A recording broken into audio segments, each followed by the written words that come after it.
147 জন এখন পর্যন্ত আমাদের হিসাবে রয়েছে, তাই তো? মৃত্যুর সংবাদ আমাদের কাছে আছে। এর মধ্যে ছাত্র যারা সহিংসতায় প্রাণহানির সংখ্যা জানালেন স্বরাষ্ট্রমন্ত্রী।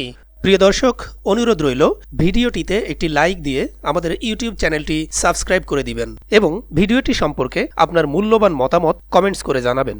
কোটা সংস্কার আন্দোলনকে কেন্দ্র করে দেশ জুড়ে নৈরাজ্য ও সহিংসতায় এ পর্যন্ত 147 জনের মৃত্যু হয়েছে বলে জানিয়েছেন স্বরাষ্ট্রমন্ত্রী আসাদুজ্জামান খান কামাল।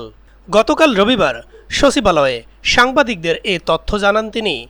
মন্ত্রী বলেন, সহিংসতায় কখনো বলা হচ্ছে 500 জনের মৃত্যু হয়েছে। আসলে মৃত্যু নিয়ে বিভ্রান্তি ছড়ানো হচ্ছে। সহিংসতায় এখন পর্যন্ত 147 জনের মৃত্যু হয়েছে। হাসপাতাল সূত্রসহ বিভিন্নভাবে এই তথ্য জানা গেছে।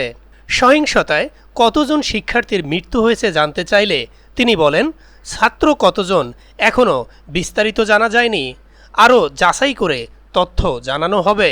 বৈষম্য বিরোধী ছাত্র আন্দোলনের সমন্বয়কদের ডিবি হেফাজতে নেয়ার বিষয়ে স্বরাষ্ট্রমন্ত্রী বলেন, আন্দোলনকারী শিক্ষার্থীরা নিরাপত্তাহীনতায় ছিলেন, সেটি তারা জানিয়েছিলেন।